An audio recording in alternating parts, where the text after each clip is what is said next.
The FOX 6 investigator Brian Polson here at the Wisconsin Live Desk. As we get started today, President Trump is at the White House meeting with Ukrainian President Volodymyr Zelensky. That is going on right now. We are going to take you there to listen in directly right now. Let's hear from President Trump. We also have terrible people up there that I think are told what to say. But, you know, in solving all of these wars, they don't even write about it. You know, I saw major wars. I saw wars that have been going on for 31, 35, and 37, and a couple of quicker ones. One that was going to go into a full-blown deal very quickly. You know what the one I'm talking about. It was a big one. But they don't even write about that. No matter what I do, no matter what, and you know, this is not anything to do with you. It's probably to your advantage in a certain way. But no matter what I do, no matter what deal I make, from my standpoint, you'll come out good. Maybe President Putin will come out good. But they'll say, Trump was absolutely horrible. It's just that, and I've lived with that for a long time. I've lived with it since just before the first election. I used to get great publicity. Now I get the worst publicity anyone's ever gotten in office, but I won in a landslide, so that people understand. They're the only ones that count, ultimately. But I've also had great reporters. I've had journalists that are very good. But it's very sad when you do the right thing. As an example, they said, because of the fact that Vladimir Putin came to American soil, this was a tremendous defeat for Donald Trump. No, it was really wonderful that he did it. It was a hard thing for him to do, to be honest with you. It was the opposite of what they said, but they said it. Now, if he didn't come, they'd say that was also bad for Trump. You know, there's no way. And there's just a great dishonesty of the press, and I think that's why it's lost its credibility. You know, its credibility is at an all-time low. We have a thing going on right now in D.C. We went from the most unsafe place anywhere to a place that now friends are calling me up, Democrats are calling me up, and they're saying, sir, I want to thank you. My wife and I went out to dinner last night for the first time in 4 years, and Washington, D.C. is safe, and you did that in 4 days. I'll tell you, it's safe. I had another friend of mine. He has a son who's a great golfer. He's on tour, and he came in fourth yesterday in the big tournament where Scotty Scheffler made the great shot. And he said his son is going to dinner in Washington, D.C. tonight. I said, would you have allowed that to happen a year ago? He said, no way, no way. He said, what you've done is incredible. And I think the people realize it. But the press says, he's a dictator, he's trying to take over. No, all I want is security for our people. But people that haven't gone out to dinner in Washington, D.C. in 2 years are going out to dinner. And the restaurants the last 2 days were busier than they've been in a long time. Thank you. I walked around yesterday with MTG. If you could walk around with DC with MTG and not be attacked, the city is safe. Yes. Thank you, Mr. President. Last week you warned of what you called severe consequences if a 30-day ceasefire or any type of ceasefire were not agreed to by Russia. Will there be severe consequences? Does that change because of I don't think you need a ceasefire. You know, if you look at the 6 deals that I settled this year, they were all at war. I didn't do any ceasefires.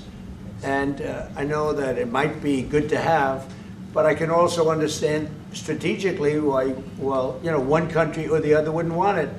You have a ceasefire and they rebuild and rebuild and rebuild, and, you know, maybe they don't want that. But if you look at the 6 deals that we made peace and you know, long-term, long-running wars, I didn't do any ceasefires. Would I like the concept. You know, I like the concept of a ceasefire for one reason, because you'd stop killing people immediately, as opposed to in 2 weeks or 1 week or whatever it takes. But we can work a deal where we're working on a peace deal while they're fighting. They have to fight. I wish they could stop. I'd like them to stop. But strategically, that could be a disadvantage for one side or the other. But all of these deals I made without even the mention of the words ceasefire. President Zelensky, can you explain the decision to offer Ukraine Article 5 like security guarantees, but stop short of pushing for their full membership? Yeah, well, we haven't done anything on that yet. If you look back and you go back long before President Putin, it was always a statement that they would never allow Ukraine into NATO. So that was a statement that was made, but we haven't discussed any of that yet. We're going to be discussing it today. But we will give them very good protection, very good security. That's part of it. And the people that are waiting for us, they are, I think they're very like-minded. They want to help out all. Thank you, President. Thank you, President Trump. Are you disappointed there's no The United ceasefire, Mr. States, President? the United States has already given hundreds of billions of dollars to this war effort in Ukraine. Biden. At best, it is a stalemate, and the killing continues. So, President Trump, how much more is the United States willing to give Ukraine? And President Zelensky, how much more do you want? Well, I'll start off just by saying we're not giving anything now. We're selling weapons. This is something before, I guess the number is well over $300 billion. That was under Joe Biden, a corrupt politician, not a smart man, never was. By the way, go back 40 years. He was not a smart man 40 years ago either. But now he's in particular bad. This was done by a corrupt administration that shouldn't have been in, and frankly, if the right results of the election were given, if I were president, this war would have never taken place, and he would have been very happy, because he would have liked to have seen. I mean, they went through hell. He went through hell. This war would have never happened, and the people that were killed, a couple of million people, a lot of people with soldiers and everything else, and the people that have been displaced and forced into other areas and other countries because of what's happened, none of that would have happened. And I'm just saying that he was a horrible president, whether it was the borders or this. He was just a horrible, corrupt president. Mr. President, You want to I can. Thank you so much. So first of all, we have possibility now to buy weapon from the United States. We are thankful for this program and this opportunity. We are thankful for Europe. They pay for this. And through NATO program, for example, Pearl and etc. We have some programs where we can have some money to finance this. And this is a part, I think, it's not a part for the war and to defend us. It also will be a part for security guarantees, to strengthen our army, to rearm Ukrainian army. This is very, very important. And it depends how much money we need to rearm. For example, the question of air defense, we spoke about it with President Trump, and I'm happy that we have now bilateral decisions and we work on it with production, American production. Nobody in Europe has so many air defense like Patriots, for example. We need it very much, and this is also about defending. I think the good news, we make the best military equipment in the world by far. You mentioned the Patriots. How good are they? Systems. We have systems, they're literally 100% foolproof. And it's really like shooting two bullets, two bullets hitting each other in the air in a space like this. The chance is 100%. It's 99 to 100%. So we sell the equipment to NATO. And NATO does what, I don't know what the arrangement is that you have with, but I know that they want you to have the equipment. And we're getting the best equipment in the world, but they pay us for the equipment. Under Biden, it was just crazy what was going on. I believe the number is over 300. I think it could be $350 billion worth of equipment and money and everything else. And we've made more progress in settling this war in the last 2 months than they made in 4 years. This should have been settled a long time ago, but it should have never happened. Yeah, please. Real quickly, you pushed out on social media. Brian, go first. You pushed out on social media about doing away with mail-in ballots and potentially electronic voting machines. Can you expand on that and how important Well, that is? that's a very off-topic, just really quickly. Mail-in ballots are corrupt. Mail-in ballots, you can never have a real democracy with mail-in ballots. And we, as a Republican Party, are going to do everything possible that we get rid of mail-in ballots. We're going to start with an executive order that's being written right now by the best lawyers in the country to end mail-in ballots because they're corrupt. And you know that we're the only country in the world, I believe, I may be wrong, but just about the only country in the world that uses them because of what's happened. Massive fraud all over the place. The other thing we want change are the machines. For all of the money they spend, it's approximately 10 times more expensive than paper ballots. And paper ballots are very sophisticated with the watermark paper and everything else. We would get secure elections. We'd get much faster results. The machines I mean, they say we're going to have the results in 2 weeks. With paper ballots, you have the results that night.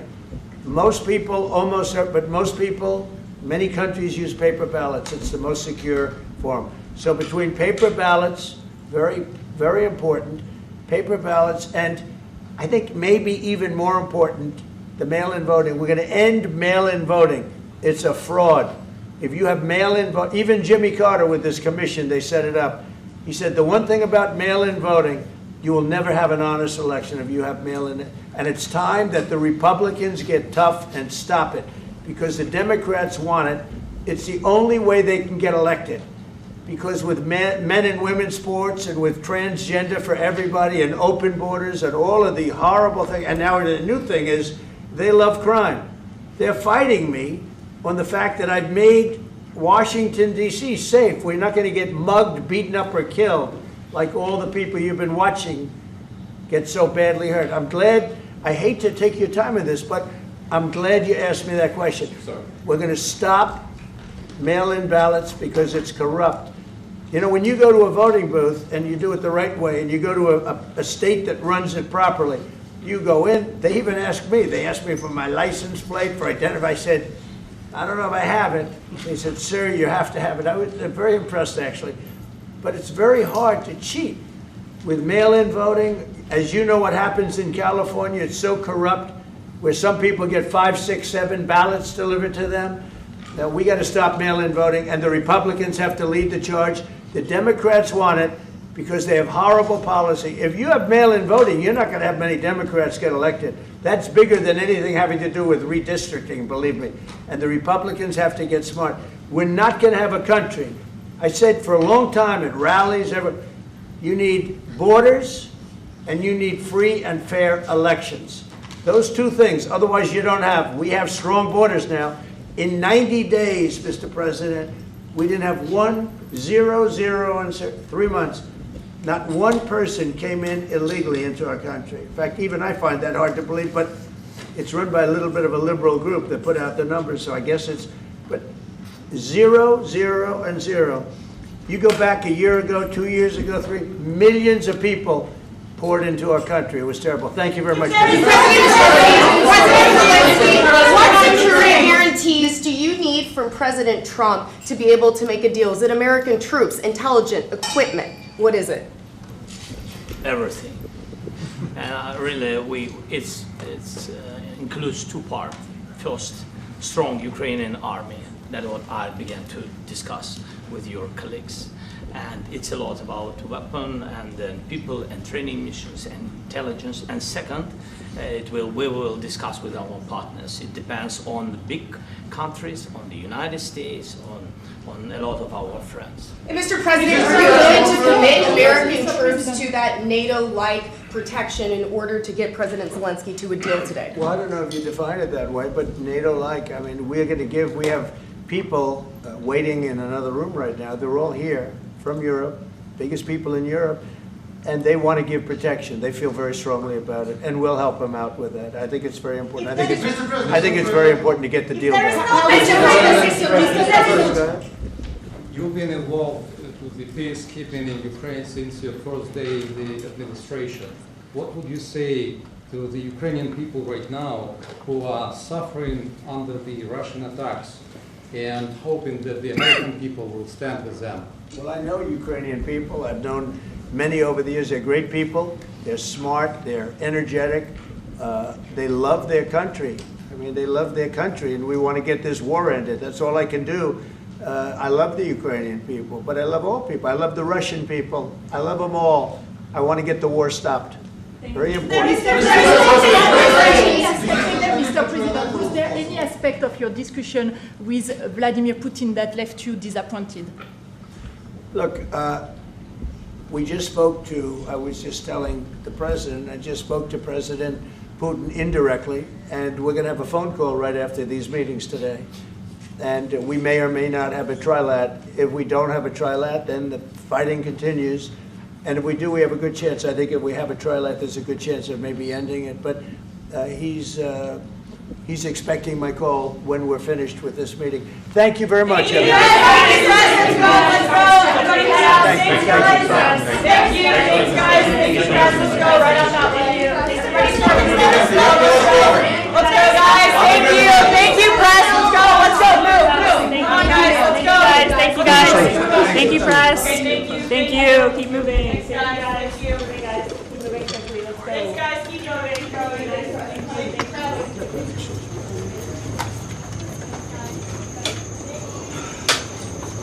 We have President Trump meeting with Ukrainian President Volodymyr Zelensky. There are members of the leaders from the European Union and from European nations that are at the White House right now, including the leaders of Britain, Germany, France, Italy, Finland, the European Union, and NATO. They're all there in solidarity with Ukraine and Ukrainian President Zelensky. We heard President Trump there talking about his desire for the end of fighting between Russia and Ukraine, but he said that he wanted to avoid using the term ceasefire. He felt that for one side or another, he said, a ceasefire may not be strategically advantageous, or it could create a strategic disadvantage. He said he hoped to see something like a ceasefire so that killing could stop immediately, but he said fighting could continue while they work on a deal. Obviously, a big part of the discussion between President Trump and Ukrainian President Zelensky has centered around whether or not Ukraine would cede territory. That is the Donbas region that is there in the eastern part of Ukraine, much of which has been occupied by Russia during this ongoing war. Russian President Putin rather has said that he would like to that region, of course, which is dominated by Russian speakers, he would like to see that territory become part of Russia. In exchange, the deal would involve security from the United States for Ukraine. Obviously, all of this still in flux, all of this still in discussion. The meeting today at the White House following President Trump's meeting with Russian President Putin in Alaska, and obviously those European leaders there to have a say as well. We are going to take a break here at the Wisconsin Live Desk. Brian Polson here. It is 12:47 on Monday afternoon. We are not through with the rain just yet. We're going to talk more about that coming up. There are some storms rather, that are moving into our area, have a severe thunderstorm watch in effect, even the possibility for some quick spin-up tornadoes. We'll talk about that hopefully in a little while with Stephanie Barrichello. We also have much more to come today. It is also a big day for downtown workers in Milwaukee. In fact, a big week. We'll talk about all that and more when we come back here on the Wisconsin Live Desk.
This is the Wisconsin Live Desk. FOX 6 investigator Brian Polson here at the Wisconsin Live Desk. As you just heard a little bit ago, President Trump meeting with Ukrainian President Vladimir Zelensky, and at the White House, Trump has said that he will talk to Putin again after a meeting with Zelensky, and of course European leaders who are all at the White House right now, leaders of several European countries, so we'll continue to follow that for you. Here in Milwaukee, we are looking at storms again, potentially on the way. If you look at radar right now, you see that line of storms, a bunch of lightning, a lot of red and yellow in there, moving this way. We're going to hear it a little bit from weather expert Stephanie Barrichello about what to expect there, and also for the rest of today before we hopefully hit a little bit of a dry pattern. Boy, are we due for one coming up after this, but we got to get through this Monday before any of that. We also have today, and I'm keeping an eye out for some video from there, should be coming up shortly, but it is downtown, what's the actual term for it? I know it's a big celebration for downtown workers this week, and if you work in downtown Milwaukee, there is stuff scheduled all week long celebrating downtown workers. Employee Appreciation Week, not just day, but week. Starting today with complimentary coffee. That started this morning at Big B Coffee. That used to be the Starbucks there, the Slice of Ice. They're in Red Arrow Park. Now Big B Coffee. The first 150 employees today got a complimentary coffee and 50% off other drinks, but obviously that was this morning, so what's going on now? There's an opening ceremony that's still going on. I believe it goes through 1 o'clock, so here for about the next 10 minutes. And then they're having a ribbon cutting. They've got games, a Bucks basketball shootout, some music from the Rhythm Kings, and all sorts of giveaways. But there's stuff going on all night. If you work downtown in Milwaukee, this is it feels like field day. You know when you're in school, that was always at the end of the year, but they do field day, and you got to go out and play games and, do the carry the egg on a spoon and that sort of thing. So let's see, I think we've got some video of what that looks like right now. There is Downtown Appreciation Week. You can see all of the tents set up, certainly hoping that they make it through before this line of storms gets in. I think they're going to be okay on that, especially if this only goes through 1 o'clock. Tonight, there will be Service Industry Night at Riverwalk Commons, a night honoring servers, bartenders, and hospitality superstars, according to the Milwaukee Downtown Business District.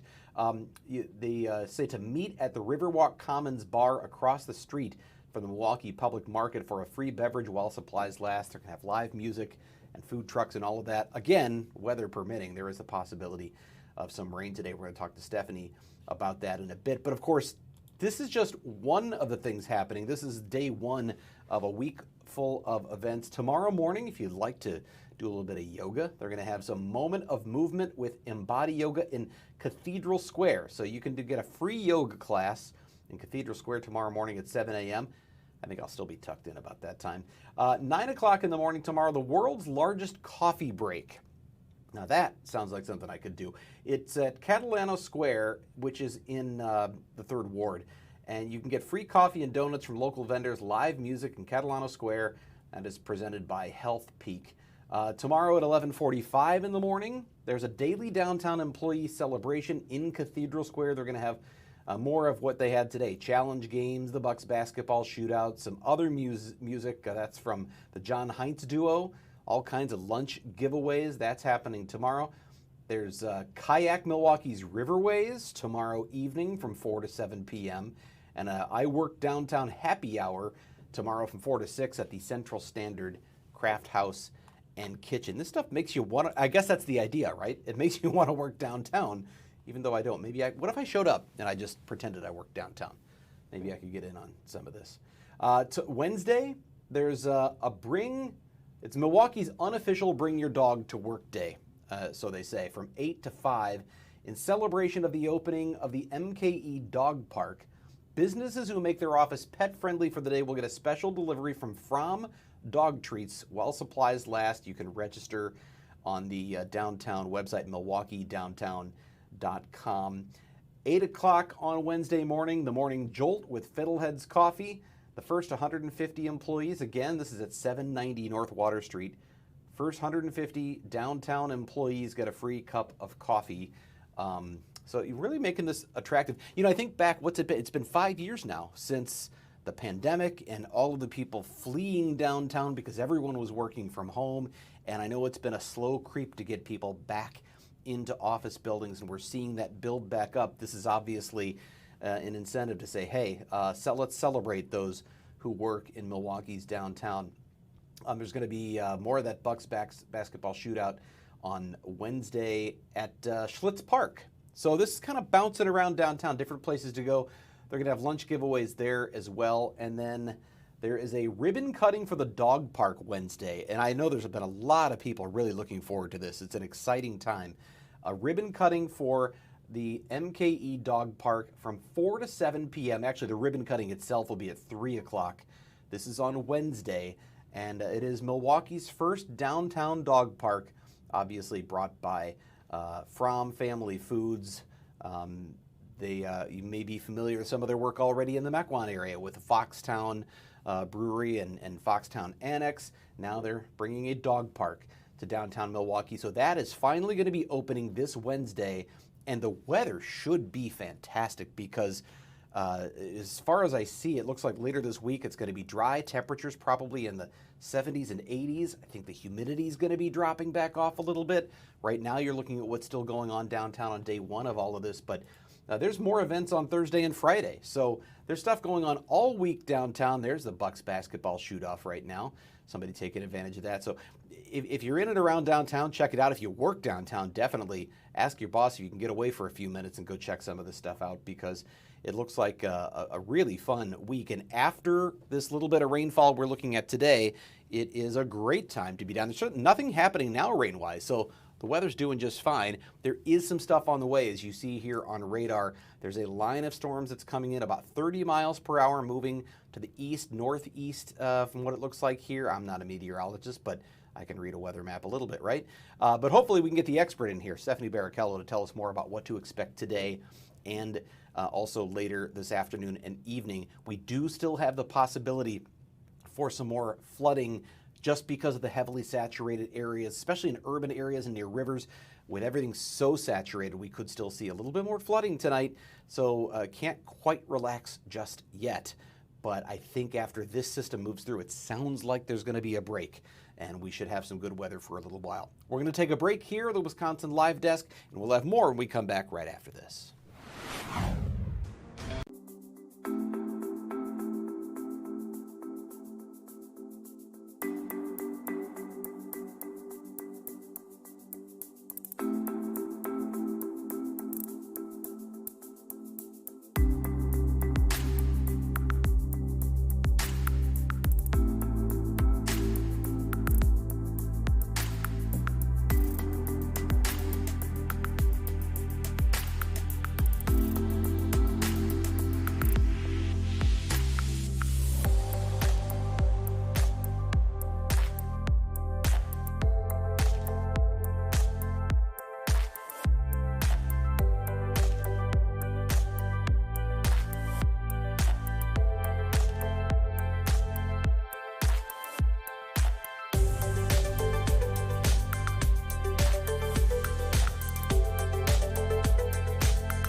This is the Wisconsin Live Desk. And welcome back to the Wisconsin Live Desk. It is 12:59, coming up on 1 o'clock here on Monday, August, gosh, I've got to look at my watch. What is it, the 18th? It's the 18th, right? Right, Delaney? I got that right. Okay, it is the 18th of August, and we are just trying to get through a little bit more rain before we can get to some nice weather. We're going to have weather expert Stephanie Barrichello joining us in just a little bit to tell us what is to come. But you can see on a radar here, there is a line of storms coming in. I think Stephanie right now might be live right on our linear FOX6 News talking about that, but she's going to join us here from the live desk as well shortly to tell us a little bit about not just this line, but also what's coming after it. There is more potentially later on today and tonight that could still cause a little bit of a risk of flooding just because everything's so saturated. The good news is this isn't the kind of rainfall that's going to stick around and keep rebuilding on itself. I mean, we all remember what happened a week ago. This isn't that. We're not going to get 10 or 11 inches of rain in one location out of this one, or 14 inches as happened in northwest Milwaukee. But with everything being as wet as it is, it's certainly something to be concerned about. And then once this passes, it looks like things are going to clear up a bit. Also, we talked about it being a downtown week. That shot's gone. Okay, I don't have it anywhere. That's okay. It is Downtown Employee Appreciation Week. That's going on. Of course, really one of the big things right now, if I can get this punched up properly, let's see if I can do this. Let's go here. The White House, we'll just take a look there. That is where President Trump has been meeting with Ukrainian President Vladimir Putin, and also a meeting with European leaders of several countries, the European Union and also NATO. And during his meeting today, President Trump signaled that, and actually President Vladimir Zelensky of Ukraine signaled that he would be open to trilateral talks with Russian President Vladimir Putin to bring an end to Russia's war on Ukraine. It's the first time we've heard that there could be the possibility, and that the Ukrainian president is open to the possibility of that three-way meeting, including President Donald Trump and, of course, Russian President Vladimir Putin. The meeting today at the White House came after Trump met with Russian President Putin in Alaska, and has said the onus is now on Zelensky to agree to concessions that President Trump says could end the war. A group of European political heavy hitters are there as well, and they are there in support of the Ukrainian president. Pretty unprecedented in terms of the grouping of leaders who've come to be here for that. President Trump said today he would not use the term ceasefire. He does not believe ceasefire itself is necessary to resolve this. He said he would like it. He said he likes the idea of a ceasefire because it immediately ends the killing. He did also say, however, that they can continue to work on a deal as fighting continues, and that a ceasefire, as he put it, could be a strategic disadvantage to one side or the other. Seems to be he's suggesting that is not something that President Putin finds to be strategically advantageous at this point. In any case, those talks are all ongoing. The potential for a peace accord is sitting out there, but there is much to be determined. Obviously, one of the key pieces that Russian President Putin has insisted upon is Ukraine ceding territory in the Donbass region. That's in the eastern portion of Ukraine, an area that Russia has occupied much of during this conflict in recent years, and that is populated by many Russian speakers. It's a hotly contested territory, of course. So far, President Zelensky of Ukraine has said they would not cede any territory, and it is not clear what the roadmap would be to getting there and to resolving that, but that is part of the discussion. And again, you now have President Zelensky of Ukraine saying he is open to three-way talks with President Putin and, of course, United States President Trump. So all of that is taking place as we talk right now. We also have, as I mentioned, all the downtown events going on. We also have Fox 6's Jason Calvi. We don't have him with us just yet, but we're hoping yet this afternoon to hear from Jason as he is tracking down if and when FEMA, well, I shouldn't say if, it sounds like they're coming, but when FEMA is going to arrive in the area, the Federal Emergency Management Agency. There are steps in the process toward getting a disaster declaration by President Trump that would ultimately pave the way for aid to be sent to some of the people who've been hit so hard by this flooding. Those steps keep being taken one at a time. FEMA coming here is really to just check the disaster assessment made by local officials to determine a joint assessment of that damage and if it qualifies for a federal disaster declaration, and if so, then appealing to President Trump to make that disaster declaration. That, as I understand it, is a process that would need to be followed for there to be aid. If you go back to 2008, the last time we had anything close to this amount of rainfall in such a short period of time and flooding in an urban area like Milwaukee, back in 2008, there was a disaster declaration, and people in the area, I forget how many Jason said, but thousands of people received an average of about $4,000 in assistance. Probably not enough to make up for what many people have lost, but $4,000 is $4,000. So who knows what that'll bring this time, but that is what we are waiting to find out, and hopefully Jason will have an update for us on if or when FEMA is coming back. We are going to take a break here on the live desk and be back with more right after this.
This is the Wisconsin Live Desk. And Fox 6 investigator Brian Polson here with you live in the Wisconsin Live Desk at 1:07 p.m. on Monday, August 18th. We are so close to having dry weather and less humid weather. I feel like I can taste it. But Stephanie Barrichello joining us now. Stephanie, I feel like, oh, do I have to punch something else up, don't I, that I don't have up? Is that the, yeah, okay, there we go. Now you're not just standing in front of a green screen. But Stephanie, it sounds like we've got a little ways to go before we can get there. In fact, maybe some warnings that are happening right now. Is that right? Well, I got to bring, once again, got to bring up the right thing. Sorry, Steph. Now we can hear you. Hey. Okay, we're oh so close, Brian. Working with the amateur on the live desk. No, okay. No, So, but I see behind you, this looks like we got some serious stuff moving in. We do have some strong thunderstorms rolling through, severe thunderstorms, that is. So we have two severe thunderstorm warnings that I want to talk about. The first one includes the rest of Jefferson County. So this first orange box, that expires here shortly at about 1:15. And that's because the storm, the strongest part of the storm, is, almost out of that county. But it has been extended, the warning that is, into now parts of Waukesha County, and that goes until 1:45. So what's moving through Jefferson County right now, that's what we're watching. Although I do just want to point out, we saw this over the weekend. On Saturday, maybe you were checking your radar. Do you see this very thin green line out ahead? That's what's called a gust front. And a lot of times that actually helps to weaken thunderstorms, at least some of the strong wind within the thunderstorm. So we'll see that may actually help us out a little bit in the near term here. But regardless, new severe thunderstorm warning for Waukesha County that goes until 1:45. Now there have been wind signatures on our velocity scans showing the potential for up to about 60-mile-per-hour wind speeds, or wind gusts, I should say. Haven't really received reports of it. It's all radar indicated. But remember, all of these communities are still very sensitive saturated from the weekend, from the last couple of weekends. So, you know, any wind gusts 50, especially 60 miles per hour, that could still cause some problems. So something that, you know, we're going to take very seriously here. Here's a track for you as this continues to move eastward. You can see places like Oconomowoc. I mean, this is knocking on your doorstep right now. It's crossing into parts of Waukesha County. Just to point out, though, Oconomowoc is technically not in the warning, but you're still going to get in on the very northernmost edge of this line. But down the list here, you can see Waukesha itself after about 1:35. If it continues to, you know, maintain its strength into parts of Milwaukee County, you can see West Dallas just before 2 p.m. Primary threat with this, though, is going to continue to be the heavy rainfall. It's moving at about 30, 35 miles per hour, so it's not moving super quick. You know, not super slow, but not as fast as we would like, because we don't want a ton of rainfall in these areas, but then especially some of those wind gusts. And you can see down towards the south, too. The southern edge of this is not warned, but there is the potential for 50-mile-per-hour gusts on this as well.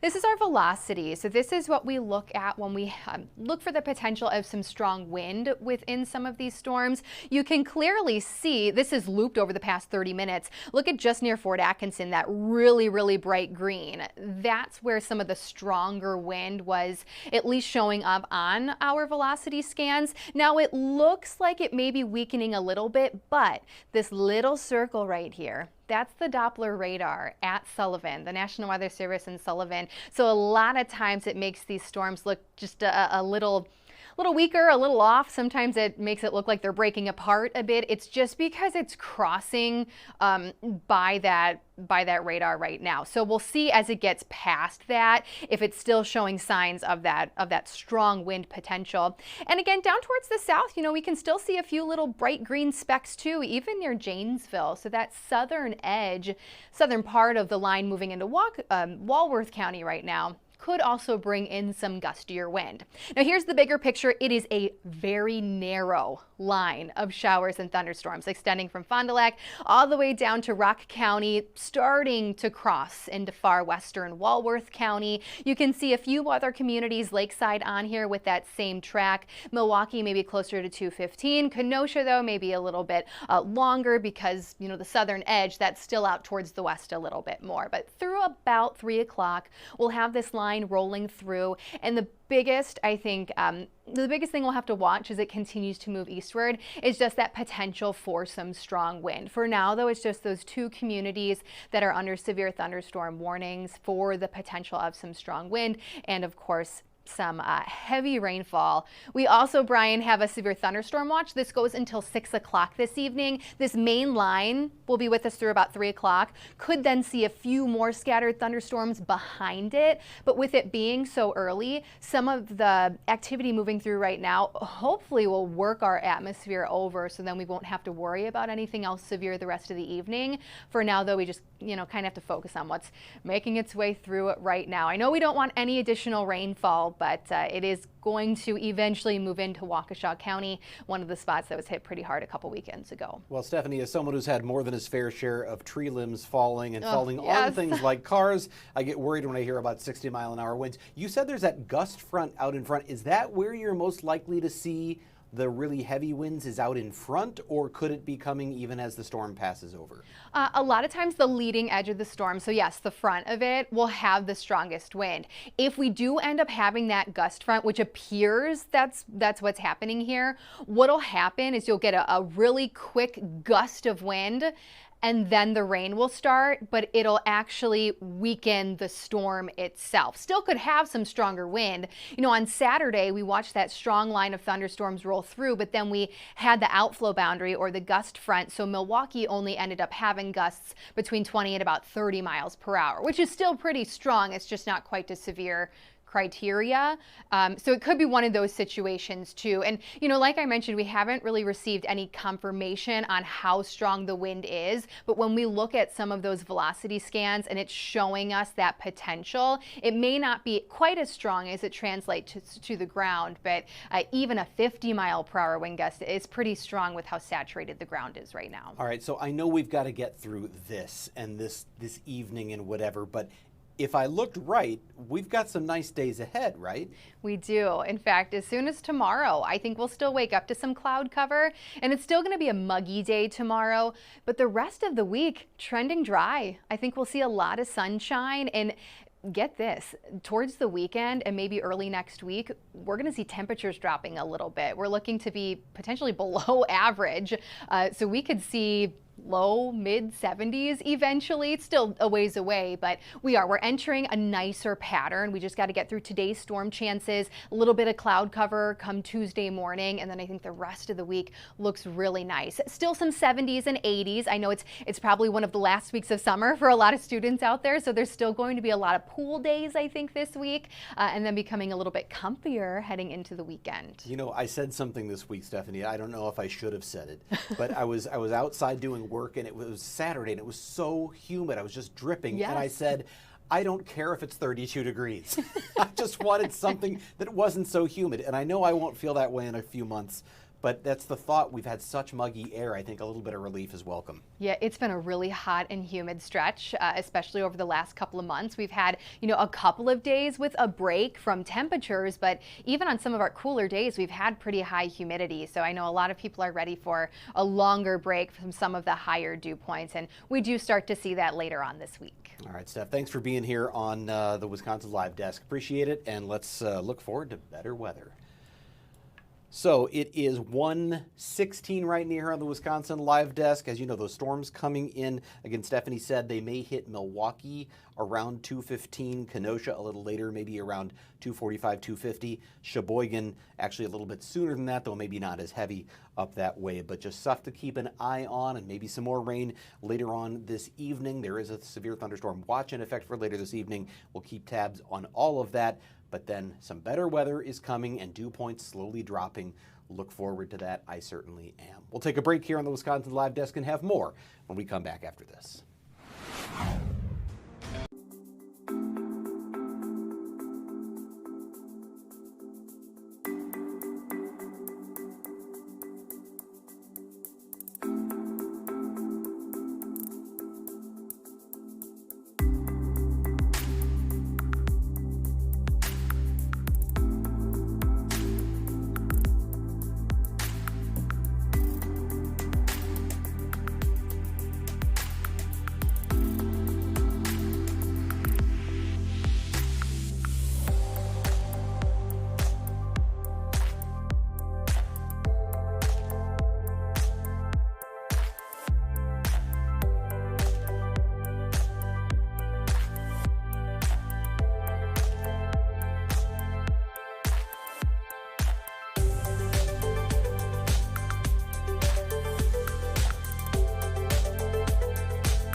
This is the Wisconsin Live Desk. And Fox 6 investigator Brian Polson here on Monday, August 18th. It's 1:19 p.m. And as we take a look at Washington, D.C., you have I don't know how many that would be. Doesn't look like a huge gathering, but maybe a dozen or so people who are gathered with flags in support of Ukrainian President Volodymyr Zelensky as he has come to the White House to meet with President Trump. We heard from him a little bit earlier, speaking to members of the media and talking about the potential as peace talks continue. President Trump said he would not use the term ceasefire, but that he believes they can continue to work on a deal that will ultimately bring peace to that region. President Zelensky of Ukraine said he was open to the idea of a trilateral meeting, a three-way meeting between President Trump, President Zelensky, and Russian President Vladimir Putin. This rally happening right now is obviously those who are there to support President Zelensky, but also there are European leaders who have come into Washington, D.C. and into the White House to support the president from Ukraine, and that includes presidents of France, leaders from Italy, Britain, the European Union, Finland, and of course NATO, all there at the same time at the White House, obviously there to support President Zelensky and Ukraine, but President Trump working on an agreement that can satisfy all sides and bring the fighting and killing there to an end. He did say, again, that he would not use the term ceasefire. He does believe there may need to be a ceding of land in eastern Ukraine. At least that is what President Putin has asked for, is the Donbas region, portions of that being permanently given to Russia. President Zelensky has said he would not agree to ceding any territory, but now there do appear to be discussions of some possible compromise in exchange for security guarantees for Ukraine in that region. So that is all happening right now in D.C. As you see this rally that's taking place, of course, the White House is the center of all of that activity, and you can see here, that's where that's going on. I think in just a little bit there's going to be, unless we've already missed it, there is a photo op that involves, sort of the official photo of President Trump with President Zelensky. So a big day going on right now in Washington, D.C. Back here at home, when you talk about big things that are happening, well, it's hard to talk about anything beyond the Milwaukee Brewers, who are the #1 team in Major League Baseball after, I don't know how else you can describe this, but just one of the most incredible runs by a baseball team in the history of the game, certainly in the history of this franchise. The Milwaukee Brewers are opening up a 5-game series with their arch rival Chicago Cubs. Today, a doubleheader, but tomorrow, this game is going to be on Fox 6. You're going to be able to see the Brewers and Cubs on Fox, and that is Game 3 of that 5-game series. Former Milwaukee manager, Whitefish Bay native Craig Counsell at the helm for the Cubs, watching his old mentor and then his bench coach, who he hired, Pat Murphy, having one of the most extraordinary runs. The Brewers have won 28 of their last 33 games. That is just, I can't think of a better word, but insane. In Major League sports, you don't see much of anything like that. The Brewers, of course, won 14 games in a row recently. That included that 12-game streak that got everybody free George Webb hamburgers for the first time in many years. So as you can see, we'll have the Wisconsin Live Desk here tomorrow from 2:30 to 3:30, then Fox 6 News from 4 to 6:30, and after that, it's going to be Brewers Live pregame, Brewers at Cubs at 7, and after the game, a special edition of Fox 6 News, followed by the 1% Club and the Snake. But a big day for Milwaukee Brewers fans, a big day for the Brewers-Cubs rivalry, and a big day for all of us here at Fox 6. We are going to be having a good time celebrating and wearing our Brewers gear and other things to celebrate this team that is right now, get this, the favorites in Vegas to win the World Series. I'm not kidding. It's true. 7-1 odds. The Brewers win the World Series. That's still a 7.5 to 1 chance or whatever it is, but it's better than any other team right now. Bob Uecker's got to be smiling up in heaven watching all of this, and I'm sure he'd be smiling a whole lot more if they can get out of their first round of the playoffs. Anyway, we'll take a break here on the Live Desk and be back with more right after this.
This is the Wisconsin Live Desk. Fox 6 investigator Brian Polson here at the Wisconsin Live Desk, wrapping up hour one. Pretty soon, you think this is good? Just wait, because you've got Ben Handelman taking over in just a few minutes for the second hour of the Wisconsin Live Desk. But right now, we have Fox 6's Jason Calvi, who is, I believe, in Waukesha. Jason, you can tell me where you are exactly, but I know you're following up on a question a lot of people have been asking and wondering, and that is, when's FEMA getting here, and what does that mean for the possibility of federal assistance? What do you know, Jason?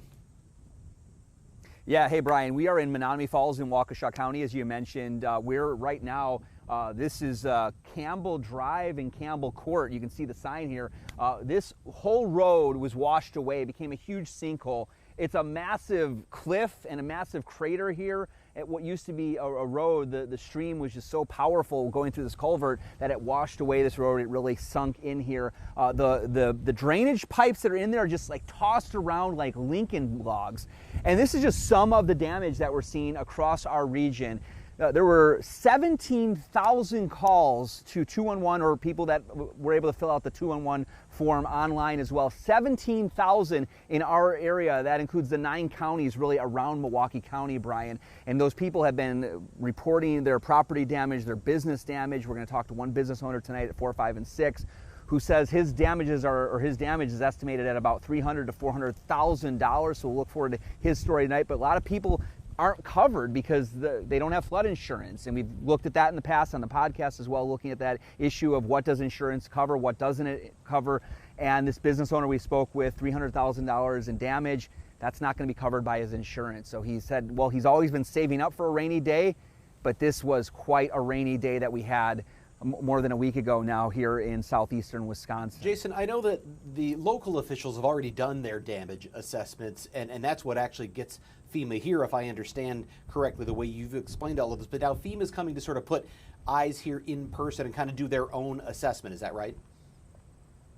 Yeah, so what's been going on, and actually it's still going on right now. I know the counties were told to really wrap up their assessments, but there's still people filing on 211. You know, we continue to see that number grow. On Thursday, it was about 13,000 people had reported damage. Now today, as of this morning, 17,000. So you can see over the weekend, thousands of people turning in and reporting damage either on the website or calling 211 to their local call, the local center based that covers our 9 counties. So what's going to happen next is the counties are kind of giving their final rough estimates to the state, and the state is then, the governor's already invited FEMA to come in to do what's called a joint assessment. The joint assessment is a necessary part of the process that could lead, the final part would be FEMA coming in and giving money to people to help them with assistance. So back in 2008, just for comparison purposes, about 9 days after we had those historic floods in 2008, President George W. Bush declared that natural disaster here in Wisconsin, and then it activated FEMA help, money we're talking about, coming into the state. The rough amount of help that came in 2008, roughly homeowners got an average about $4,000. About 24,000 people in Wisconsin back then in 2008 got help from FEMA. So that's the serious amount of money that we're talking about that could potentially come if the president declares this a disaster. But there's several steps before we get to that point. The first one is those local and county assessments, which are already taking place. They're getting their final estimates to the state. And then FEMA's been invited to come in for the next step, which is that joint assessment. Really, it's like a double check. You know, think about when you cut a piece of lumber, you often will measure it twice before you cut it, or you're supposed to at least. Well, that's what FEMA's going to come in. They're going to come in and assess the damage as well to get that second measurement, that second estimate on damages. And then the Wisconsin Emergency Management can make a final recommendation to Governor Evers, at which point Governor Evers can petition the president to declare this a disaster. So that's the president, that's the governor who has that right, that responsibility to ask the president, but there's a step before that, and that's what's going to happen next. FEMA coming into the state, and right now we're told by Milwaukee County officials that they're expecting that could happen later this week. Last week, we reported on Friday, I reported that the county executive suggested that FEMA could be here as early as today. Now we're hearing from the county that could be expected later this week to do that joint assessment, that next big part of the process that could lead to that final step of people getting help here from FEMA. It's hard to wait when it's your stuff and your money and you're the one waiting for help, but obviously the process is playing out. Jason, thank you so much. We know you've got a lot more reporting to do today, so we're going to let you get on your way. And I am going to take another break here at the Wisconsin Live Desk and be back for you right after. Actually, Ben Handelman will be with you when we come back.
This is the Wisconsin Live Desk. What up, news nerds? It's a new hour of the Live Desk. Ben Handelman here with you inside my box of buttons where I have really shots from all around Wisconsin, the country, the nation, and beyond. I want to quickly show you because at this hour, we're watching the weather. It's nasty out there. Live picture coming in from Manitowoc. There's the radar, and there's Stephanie Barkello, who doesn't know she's on camera, so apologize to Stephanie that we've taken the camera. But yes, we're dealing with some nasty weather out there. As you can see, line of storms moving.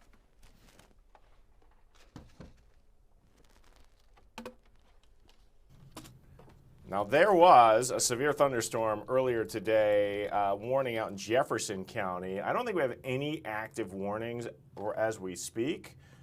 Delaney, our producer, can check me on that. But we do have some nasty storms out there. Look at that, especially down in Walworth County, out by Lake Geneva, Waukesha County, southern Waukesha County. And all of these storms racing towards the east right now.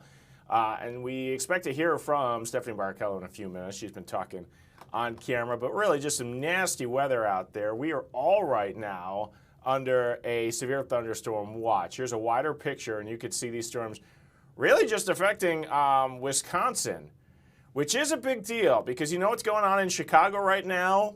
One of the most important baseball series of the entire year between the Brewers and the Cubs. They're about to play five games? Yes, 5 games. They've got a doubleheader here today as they're playing down in Wrigley Field. But it looks like these storms are going to stay out of their way for now. And the rest of us here in Wisconsin are really worried about the storms that are moving through. I'm going to show you a live picture right now from downtown Milwaukee, where it's been a gloomy day out there. But it has, the storms haven't made it yet. Obviously, we're looking east from this camera over towards Lake Michigan. Looking out to the west, that's where things are a lot more hairy and a lot darker cameras. There's a shot looking north. And I've got a new shot up. This is Gabby Nasby's out in Waukesha County. Delaney, do we know where Gabby is? She's in Waukesha. I'll find out exactly where. Okay, she's in Waukesha, where she has been reporting that it has been raining really heavily as these storms, again, move on through. So you're looking live at that picture as she's found herself on some very green grass. Oh yeah, okay, you can see just how wet it is. And obviously, we don't need any rain here after we had severe flooding, flash flooding, just a week ago, last weekend. There was a big fear over the weekend that there would be maybe a repeat of flooded basements, and we really lucked out. But we do have chances for rain the next couple of days here as we continue to watch these shots here. Yeah, just nasty and soggy out there as these storms, again, they are racing through southeast Wisconsin. Ooh.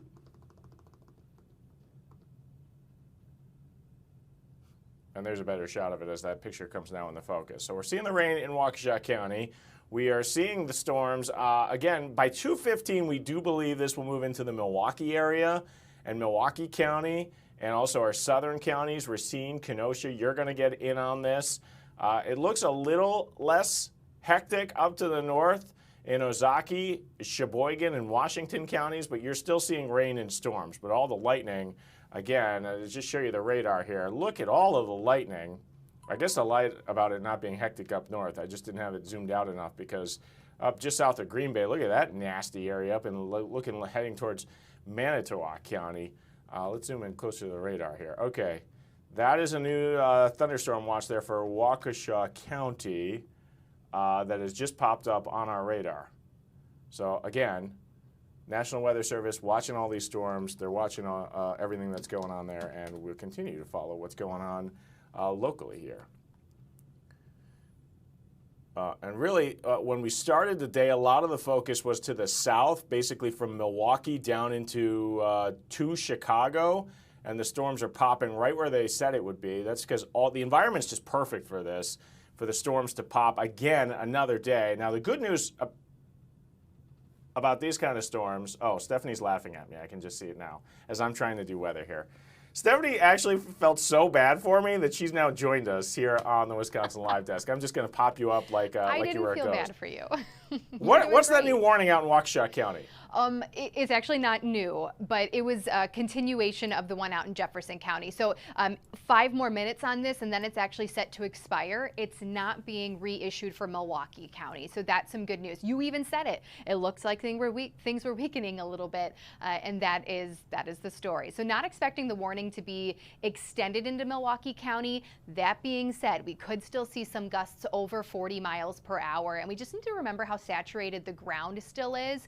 I know Milwaukee Milwaukee didn't get as much rain this past weekend as inland areas, but of course we can't forget a couple weekends ago. So it doesn't take too much wind combined with that saturated ground to have the potential of uprooted trees here. So we'll still need to really monitor these. Are you surprised to the south in Walworth County that that's not warned right now? Look at all the lightning we're seeing down there. Yes, a lot of lightning, a lot of heavy rain, but I'll explain. Do you see this gust front out Yes, here, I do. this outflow boundary? So a lot of times this actually weakens the storm just a little bit, but still within this area in north central, northeastern parts of Walworth County, almost the same as the warning. I think 40 to 50 mile per hour wind gusts are still going to be a possibility. So there's a special weather statement on it, which is what we have here for Milwaukee County as well. It's not quite to the criteria of a warning, but it could still produce damaging wind in that area. All right. Okay, we'll keep watching the weather here. Stephanie, thanks for laughing at me as I tried to explain the weather. I was like, You were well, we great. should bring a meteorologist in.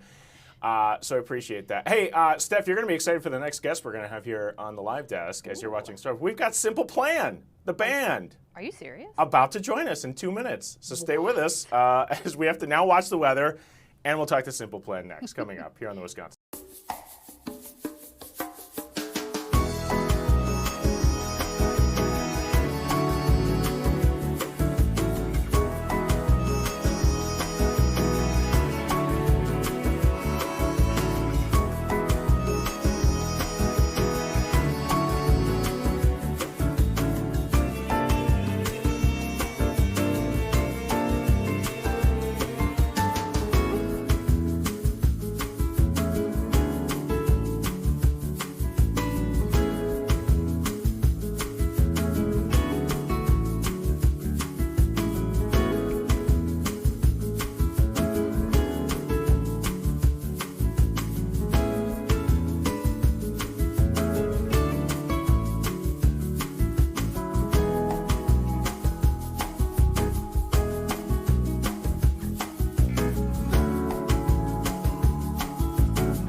You said Wednesday, right, Delaney?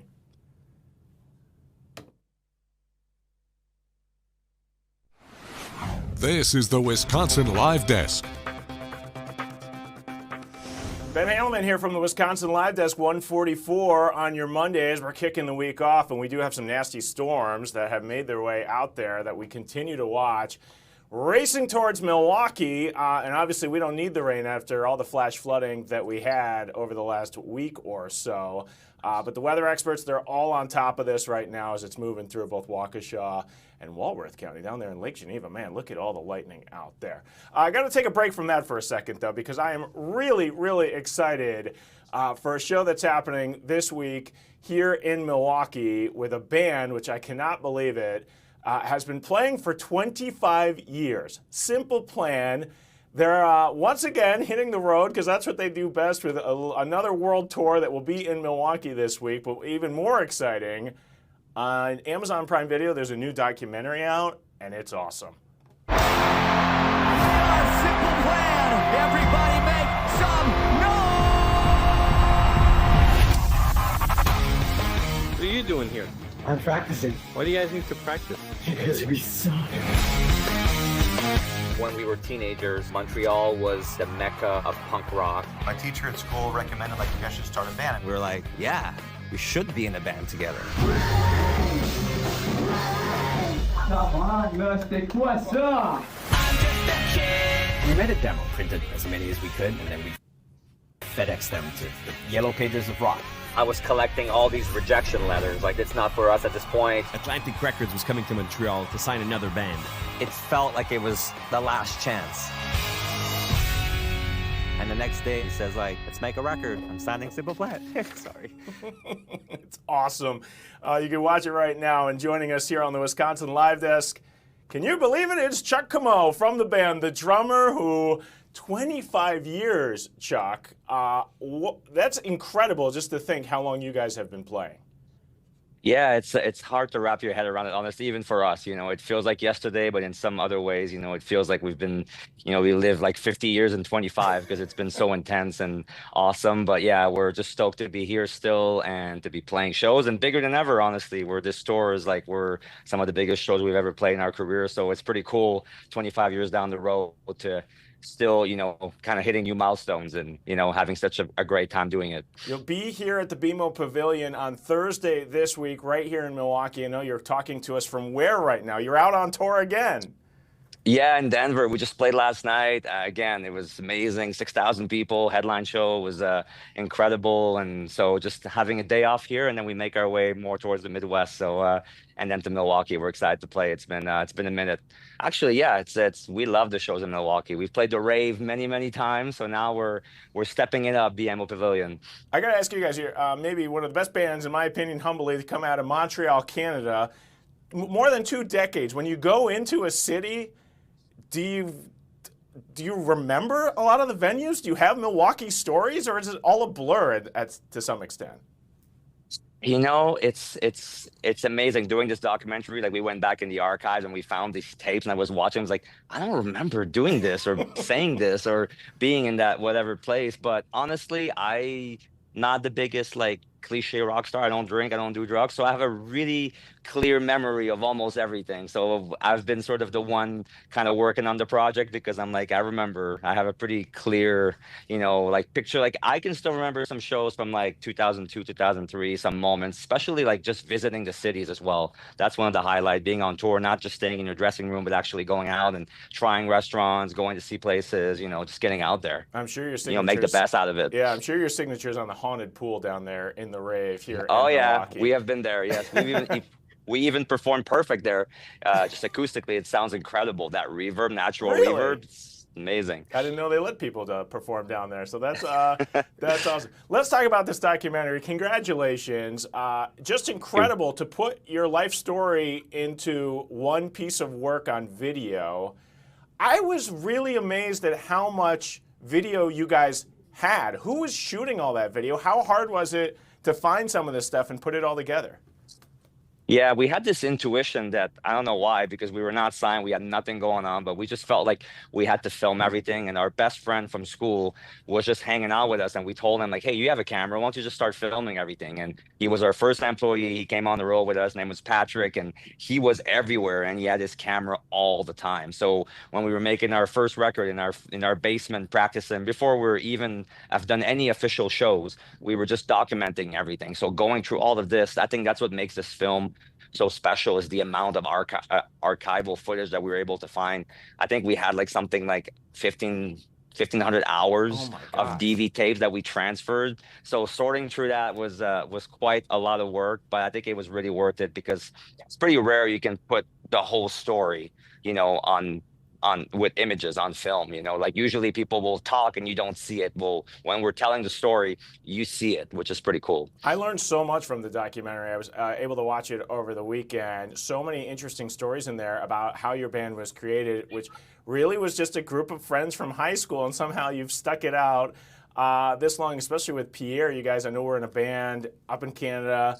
Didn't speak for 2 years after a classic high school fight over like, man, we should kick this guy out of the band. But then you got back together.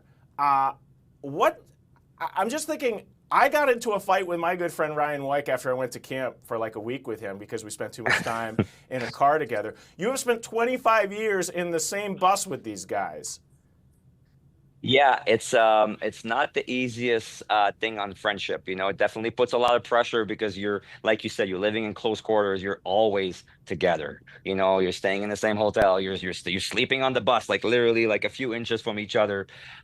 You know, you're playing shows. You have to get on stage every night. So it does. it does more for change the friendship, and that's kind of what the movie is about. Like, even if you don't care about the band per se, Simple Plan, I think it's a movie about like resilience, not giving up, about friendship, of how to compromise communication. How do you keep a friendship going for 30 years, with all the ups and downs? So yeah, it's been really it's been tough making the movie because it's hard to summarize 30 years and all the complexities of it into an hour and a half. But I think we were able to sort of capture the essence of why we're still here, because at the end of it all, we formed because we were friends, not because he was the best guitar player or the best singer or whatever, just because we were friends that wanted to make music together. One thing and we want people to hear that. Watching the documentary, the power that one person can have to change your life. And for you, it was one guy who was a music executive that your friend was able to somehow get to Montreal, that you guys were able to play in front of, that you brought all your friends out to. But one person really changed the trajectory of your band in your life. Yeah, it's amazing. Like when you reflect on like why you're successful, obviously there's hard work and there's a little bit of talent in there, but there's a lot of it is just luck and finding the right person that believes in you. And so we would cold call all these labels. I would pretend I was a manager, like literally like, hey, I'm Chuck Talbot, like my mother's name, and I have this great band in Montreal. You have to hear them. They're called Simple Plan. And this guy, Andy Karp in New York at Atlantic Records, picked up the phone and he's like, I just listened to the demo. I love you guys. I want to see you guys live. And a year and a half later, after playing for him and many times sending him more songs, he ended up signing the band and changed our lives. And yeah, it was that one person that believed in the music, believed in us, and saw something, You could say the rest is history, but that really wasn't the story. I didn't realize this. I mean, one of the first big shows I went to in 2002 when I was in high school was the Warped Tour. And watching your documentary, I didn't realize the kind of abuse that you guys took out on the Warped Tour when you guys first started. I thought that was so interesting. People, there was this dynamic, I guess, as the music was changing a little bit, that people thought maybe you were too soft or not hardcore enough, and people would throw bottles at you up on stage, including some filled with like human piss up on the stage. Yeah, it was tough out there. Warped Tour was like, it was kind of like the punk rock institution, right? And back in the day, back in the early 2000s, it wasn't like it is right now. Like right now, people are open to all kinds of music, and you can listen to a punk rock band and then a pop artist, and it doesn't really matter. But back then, there was a lot of big walls in between music styles, and even within the same community, if you were not hard enough or if you were not considered punk enough, people would there would be a backlash. And we definitely were on the end of that, on the butt end of that. Like we got a lot of people that felt like, oh, the band is too commercial, too successful. It's on MTV and on radio and you don't belong here. But we grew up with this kind of music and we really felt like this is our scene, this is our home, and it was important for us to just be resilient and keep playing and show them like, you're not going to discourage us. We're going to keep going. And I think that's the spirit of the whole band, and that's the spirit of the whole movie. When you watch it, it's just like being resilient and just wanting to chase that dream and not giving up. So yeah, we did get bottles. We did get a lot of people I think there's a little bit of PTSD in there, but I think it made us a better band because it made us play harder. It made us like try harder, Well, and also you shifted kind of the music that people listen to as well, because that music wasn't on the radio. You guys put it well, and suddenly it was, and people could hear it. And it seemed like bands like yours, and obviously Blink-182, and New Found Glory, who was on the Warped Tour, suddenly it seemed like your experience got better each year. I mean, you didn't quit the Warped Tour, even though you're going through this abuse at sometimes. It's amazing. We actually just played it this year. It's back now, and it was bigger than ever. And it's funny, like this whole scene in the early 2000s, it was amazing. It just got this wave. Like Blink started it all. Green Day before them, maybe Offspring, then Blink, and then all this wave of new school bands like us and All American Rejects and Good Charlotte, Sum 41, and all that. There was just like this momentum, and it was all over MTV, like you said, and radio, and it was so exciting. The shows were massive, and then what's funny is, fast forward to now, 25 years later, there's like this resurgence of this style of music. It's never been more popular, it feels like. I mean, it's all over because of TikTok probably, and this new generation of kids that were not even born back when we came out are discovering it, and they're calling it classic rock, which blows my mind, honestly. That hurts, actually, to hear that. classic rock band. But you know, it's amazing. The shows are bigger than ever. Warped Tour is back. When we were young in Las Vegas, does like 90,000 kids a night. So it's this really special moment that we're all like enjoying 25 years later. You get to play the biggest shows of your career. You get to have new fans. Our fans are having kids. The kids are fans. The old school fans are coming back. It's really exciting. I wanted to ask you about this because it was touched on a little bit in the documentary, but I was hoping it would be touched on more because as we've all grown older, kind of with music, like what Simple Plan produces, I mean, now, as you just said, we're all having kids, and you guys, you're a father yourself.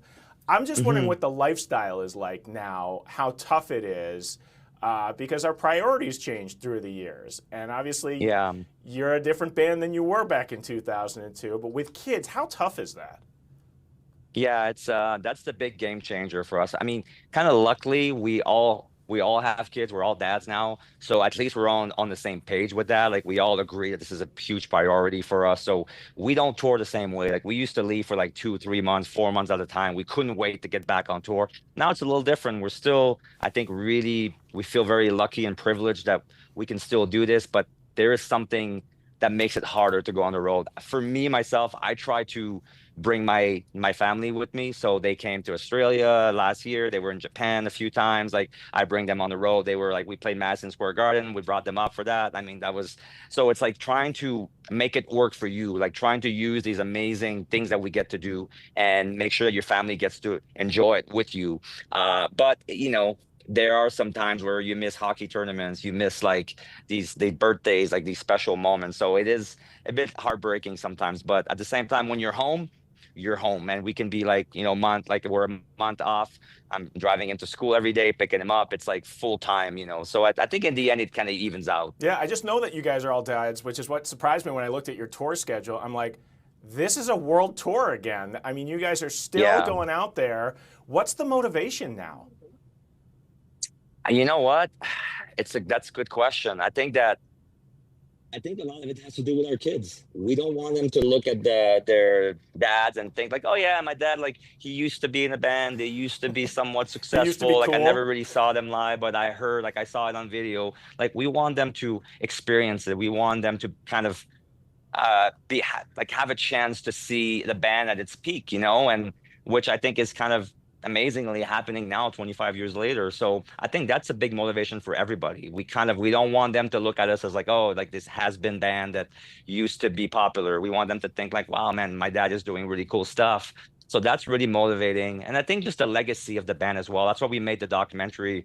That's why we're still out there making new music as well, because the past is amazing, but we also still want to be creative, still be like kind of challenging ourselves to we're still trying to write the best Simple Plan song, you know, at the end of the day. So I think that's exciting. That keeps me going and see how high we can go, like what new heights we can reach with this band, which is exciting and motivating. You said it, this kind of music seems like it's having a comeback all of a sudden. It just seems like all the bands that I listened to at the Warped Tour in 2002 are suddenly back together, and you guys are all making new music. What is Simple Plan doing? I know you guys have a new song out. You guys are making new music. Yeah, we just put out this song that goes along with the movie.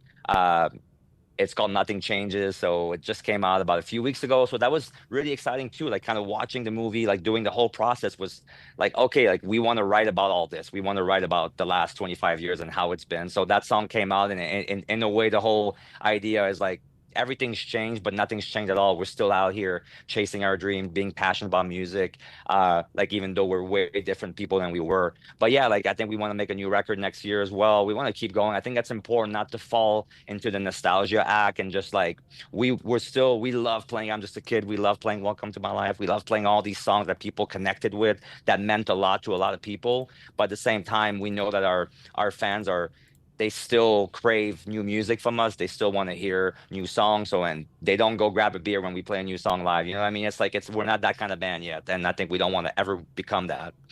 Chuck, I can't wait to see you guys in Milwaukee on Thursday. I don't know if you've ever played the BMO Pavilion. I think it's the most beautiful venue we have here in Milwaukee because the backdrop's Lake Michigan. It's an unbelievable spot. So I think you're going to love it. I can't think if you've ever played Summerfest, or the Warped Tour used to come through, I think, Milwaukee and would play like the Summerfest grounds, but I'm not sure if you've... Yeah, I think we play, yeah, like I remember playing by that, there's a museum right next to it, and there's like a big like overpass, so that's where Warped Tour used to be, but we've never played BMO Pavilion, but I have been to a show last year. I think it was the Rejects played there or something, and I went to see it, and I remember thinking like, we have to play there. It's such a beautiful little amphitheater, and it's right in the middle of the city, and it was perfect. So I'm excited that we get a chance to play it. So I look forward to seeing you there.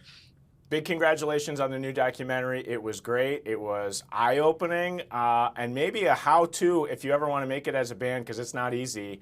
And a big part of that's what you do, Chuck. I know you're the drummer, but a lot of ways you were the mind behind things. You were the guy calling up, as you said, the managers, faking names, and opening doors. And we appreciate you did it, because what a band you have been the last 25 years. Thanks for being here on the Wisconsin Live Desk. Thank you so much for having me. Appreciate it. So many good stories in this documentary. I mean, they literally got all their friends together because this record executive was coming into town, and they had like one shot to make an impact to try and get signed. And they did it because they called a bar up, got all their friends there, made all their friends learn the music. Just one of the many stories on that new documentary you catch on Amazon Prime. But there's still tickets available to the show Thursday here in Milwaukee. All right, we got to take a quick break. Some international news is happening, so...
This is the Wisconsin Live Desk. Ben Handelman, Wisconsin Live Desk. We've passed the 2 o'clock hour. All right, I got to hit this button because world leaders are meeting with President Trump. These are the European leaders, including Volodymyr Zelensky, after Trump's meeting with Putin. So let's take this live here on the Live Desk. Ukrainian children that have been abducted. And as a mother and grandmother, every single child has to go back to its family. This should be one of our main priorities also in these negotiations, to make sure that the children come back to Ukraine to their families. Thank you. And we did. I was just thinking we're here for a different reason, but we just a couple of weeks ago made the largest trade deal in history. So that's a big thing, and congratulations. That's great. Thank you very much, Ursula. Mr. Chancellor from Germany, a very great leader. Mr. President, Please. dear Donald, many thanks for having us today. I think this is extremely helpful that we are meeting and hearing that the two of you are having such a good meeting today here in Washington. The next steps ahead are the more complicated ones now. The path is open. You opened it last Friday. But now the way is open for complicated negotiations. And to be honest, we all would like to see a ceasefire, the latest from the next meeting on. I can't imagine that the next meeting would take place without a ceasefire. So let's work on that, and let's try to put pressure on Russia, because the credibility of these efforts we are undertaking today are depending on at least a ceasefire from the beginning of the serious negotiations from next step on. So I would like to emphasize this aspect and would like to see a ceasefire from the next meeting, which should be a trilateral meeting wherever it takes place. Well, we're going to let the president go over and talk to the president, and we'll see how that works out, and if we can do that. I will say, and again I say it, in the 6 wars that I've settled, I haven't had a ceasefire. We just got into negotiations, and one of the wars was, as you know, in the Congo was 31 years long. Another one that we settled last week with 2 great countries was 35 years going on, and we had no ceasefire. So if we can do the ceasefire, great. And if we don't do a ceasefire, because many other points were given to us, many points were given to us, great points. Please, Georgia, go ahead. Oh, did Brian take extras? Well, thank you very much, Donald, Mr. President, for hosting us today in this important meeting. And I think it is an important day, a new phase, after 3 years and a half that we didn't see any kind of sign from the Russian side that there was a willing for dialogue. So something is changing, something has changed, thanks to you.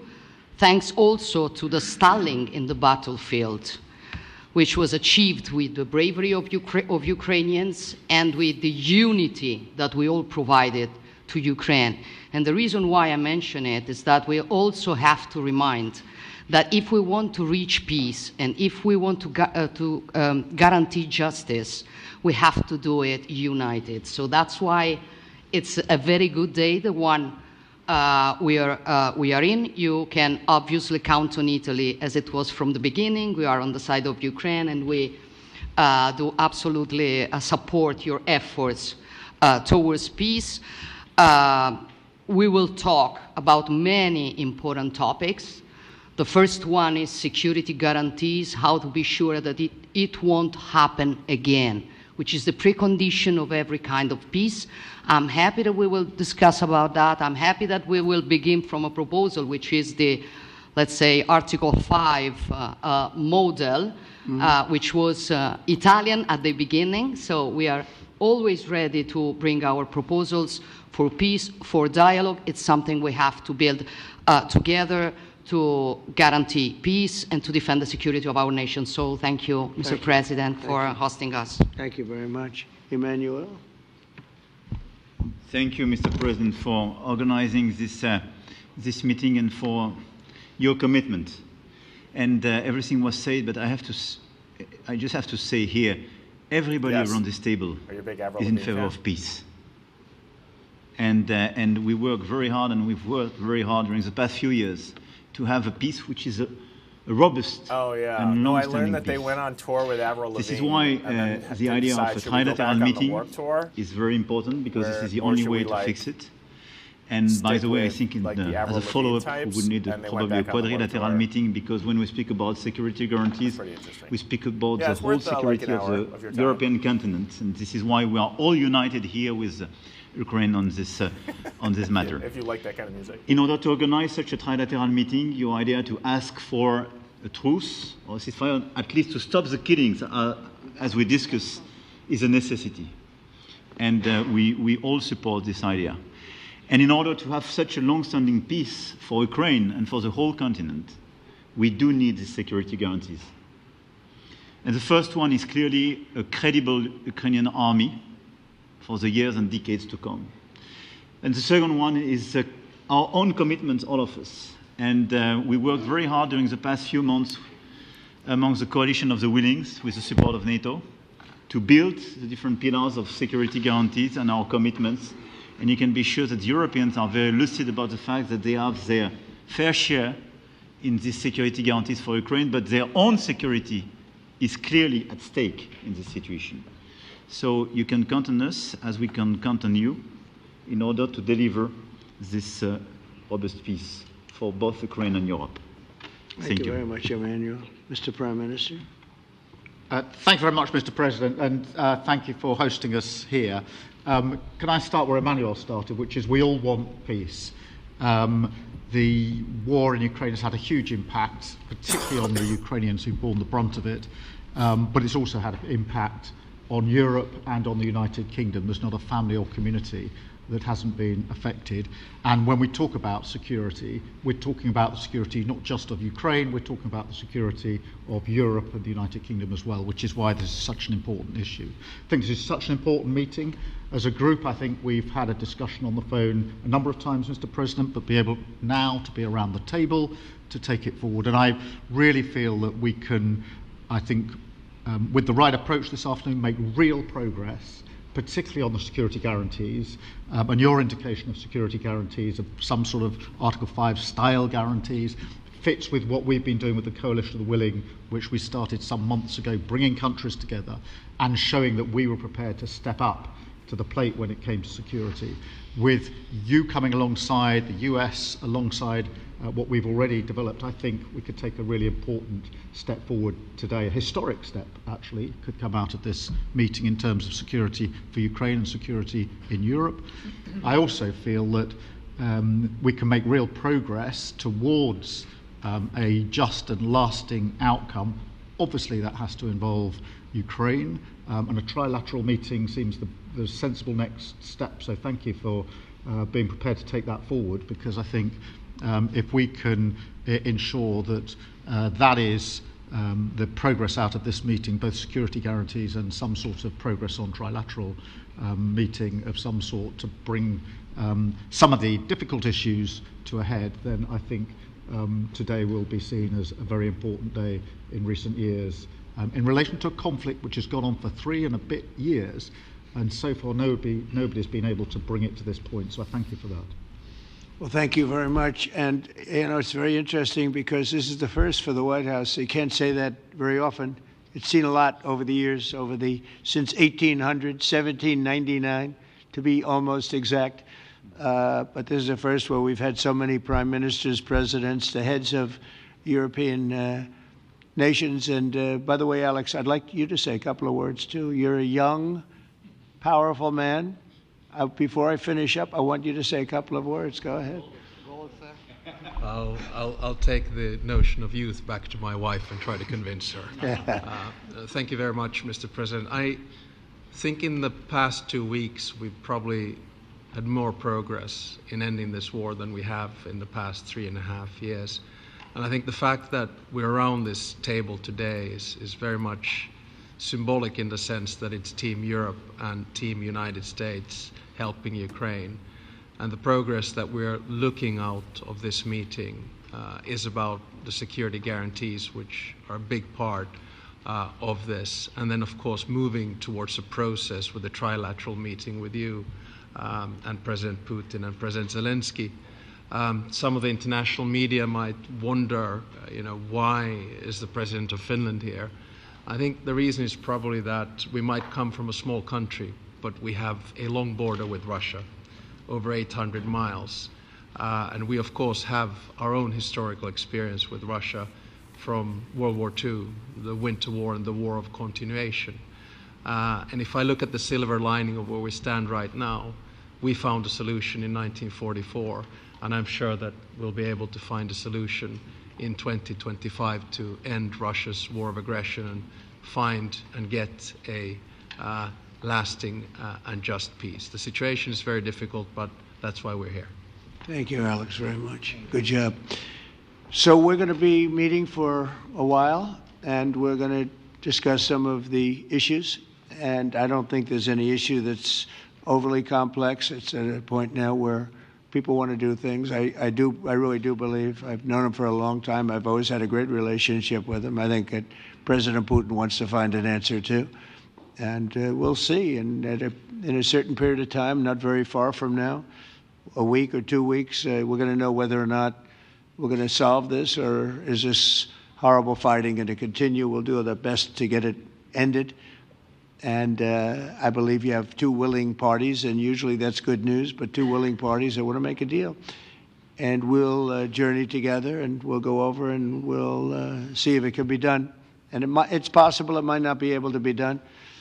On the other hand, it's possible it will, and we're going to save thousands and thousands of lives a week. And so it's something we really have to do, and or at least we have to give it our best. It's all you can do. You can give it your best, but I think we may have a very good outcome. So I want to thank you all, and the media, I want to thank you. We're going to be staying here for a little while. Then we're going to walk over to the Oval Office, and we're going to have another little discussion about similar matters. And then they're going to go home to their great countries and report. And I'm going to remain here and work, and you're going to go and work. We're all going to be working. We may be in a different location, but that's what we know how to do is work. But I want to thank the media. Has been actually very fair, generally speaking, very fair.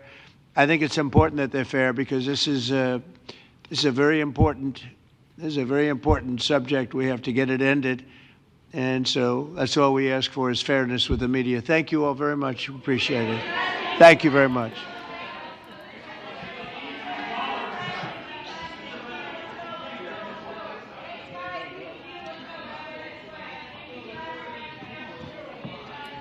And there you have it, President Trump meeting with European leaders as reporters are shouting questions at him. Thank you, Donald. And they're going to be shuffled out of the room here. And you can see these are some of America's biggest allies there. Volodymyr Zelensky from Ukraine in the forefront, talking to many of these world leaders, all the flags represented behind the president. Again, so they're going to move on out of this room here as they make their way to the Oval Office. It's always kind of fun sometimes to see the behind the scenes, as just show you some of all the media members there in Washington and how they're kind of shuffled down these hallways, but it gives you a good look at inside the White House, what it looks like there, and they've killed our feed. So we'll take a quick break here on the Wisconsin Live Desk, but obviously it's been really, really busy as we continue to follow everything that's happening. We can talk rain and storms in a second here with the weather experts, so stay with us.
This is the Wisconsin Live Desk. What up, news nerds? We only got 10 more minutes here on the Wisconsin Live Desk. I want to tell you about a programming note for tomorrow. It is a Brew Crew Tuesday. That's me trying to do my Oprah impression of the Brew Crew Tuesday. Hey, the Brewers and Cubs, they're on Fox 6 tomorrow, over the air for free. Don't have to pay a dime. The Brewers and Cubs are actually meeting right now in Chicago at Wrigley Field, where the Brewers are winning 1-0. And Just got some news in my ear that the Cubs, they have this rookie sensation. Cade Horton was pitching against Freddie Peralta. He's injured, had to be pulled from the game. Never want to see that from an exciting rookie, but that may be good news for the Brewers since that guy's a stud. I mean, he only gave up 1 run so far. I think they're in the 4th inning there. Down in Chicago, we're all watching the radar. It looks like all the rain's up here in Wisconsin and not down there in Chicago. Best case scenario, because we don't need any more rain up here either, but at least they're getting some baseball in as well. Here's a live picture out on the roads. Look at the rain come down. That's Rawson. Now we're at 76th Street, I-43, I-894. And you can see it is wet everywhere out on those roads. So be careful out there as, yeah, it's been pretty nasty. We've had these cells just move on through. This is kind of a fun camera because I can zoom in on the graphics that the weather experts are working on. And you can see some of their focus is on what's happening out west because there's some isolated pop-out storms behind all this rain. So we'll have to talk to them and see what's happening later in the day. I'm going to show you a live picture.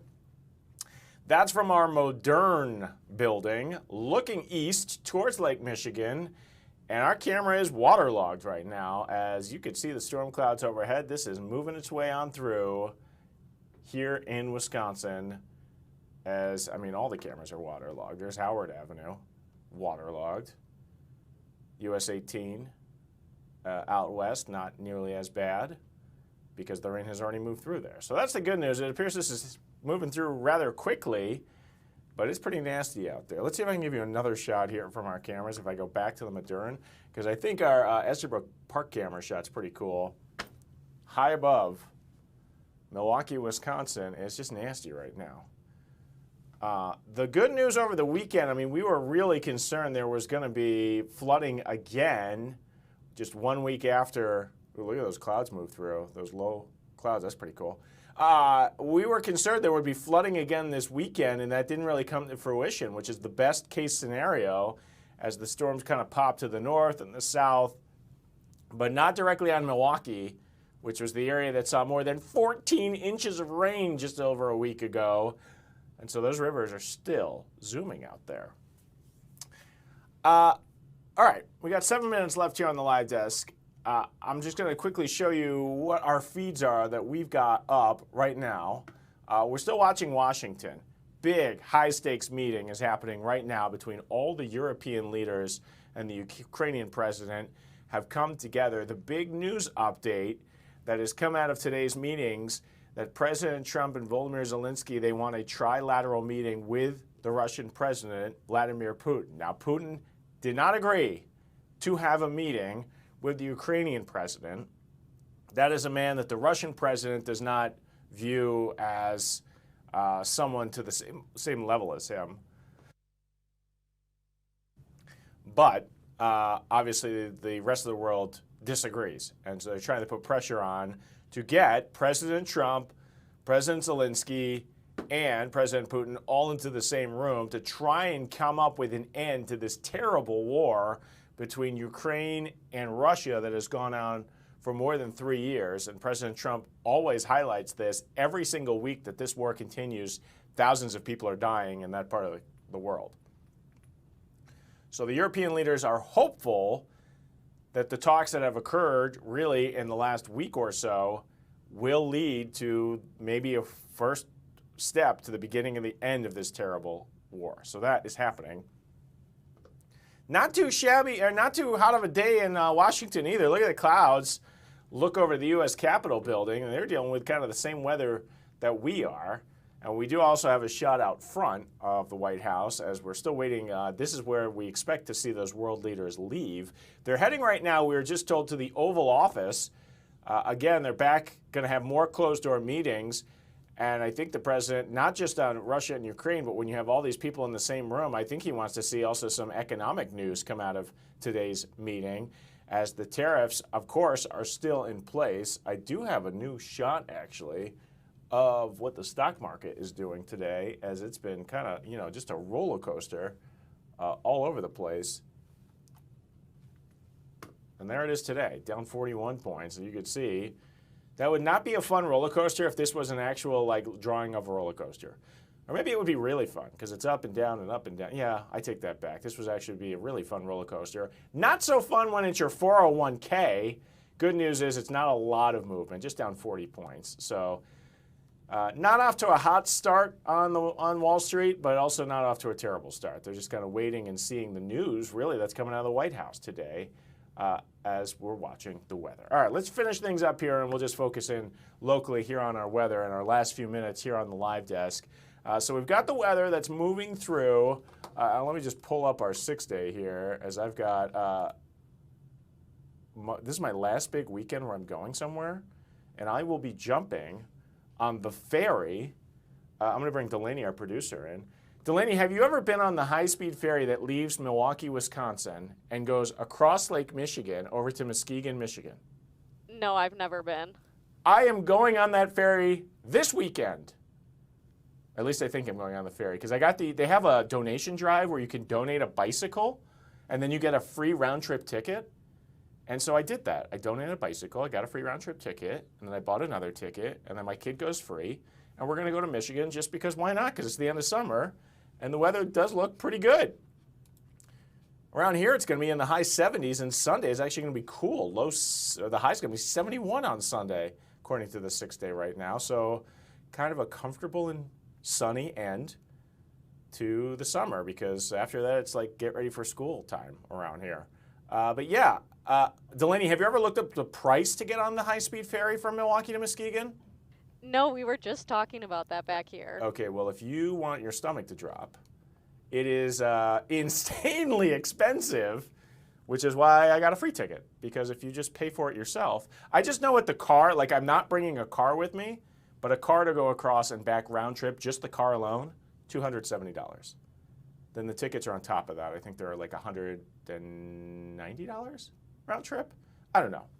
Either way, if you've got the money to do it, a lot of people just do it one way because it's kind of expensive to do both ways. But you don't have to drive through Chicago traffic. You can cut a few hours off your trip, and you get to see what the middle of Lake Michigan looks like. So that will be my adventure this weekend, and hopefully this rain. According to the FOX 6 weather experts, this is kind of it for the week. It's looking dry the rest of the week. I mean, we got some chances throughout tonight, and then we dry out, and we've got a beautiful week ahead with the highs in the 70s. We got an 80 on Friday, and then things cool off by the beginning of next week. So a perfect end to summer. We just got to get through this. And again, I can look into what the weather experts are looking at, and they're looking at those storms out west because there are some popping behind the storms that are moving through now. And I'm saying we still have chances throughout the night to have more rain. So keep watching your FOX 6 weather app. Okay, some housekeeping here on Fox Local. All the stories you watched here, we're going to get that Simple Plan. That was awesome. They're going to be in town on Thursday, have a new documentary out. We'll put that interview here on your app. You can see all of the news that's coming out of Washington, D.C. right here on your Fox Local app. You can check out all the weather that is changing by the minute throughout the day. We've had some watches and warnings earlier today.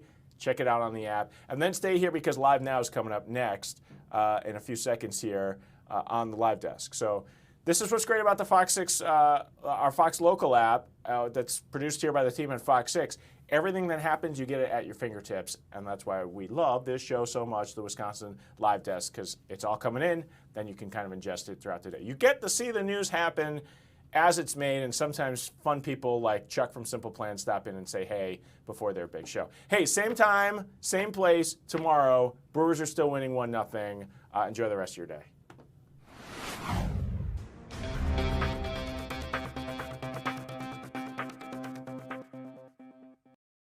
We respond in a way that's strategic and averts harm. And I can't give you a laundry list, but I can assure you that very smart people who work across the government are working on that, and we are we're organizing ourselves in a way to deal with this incident response that is most efficient for DC government. But what I would caution everybody to think is, because you're all very logical, smart people, and you want all of this to make sense. This doesn't make sense. You know it doesn't make sense. The numbers on the ground in the district don't support 1,000 people from other states coming to Washington, D.C. You know that. We're in this beautiful school with children singing about to go to school in a beautifully renovated building with the most prepared teachers in the country. You know the facts on the ground don't support this. You know that. You know it couldn't be done in a neighboring state. You know that. This is not about something that fits into logic. So if you want to know what's happening, the question is really not for us. It's for why the military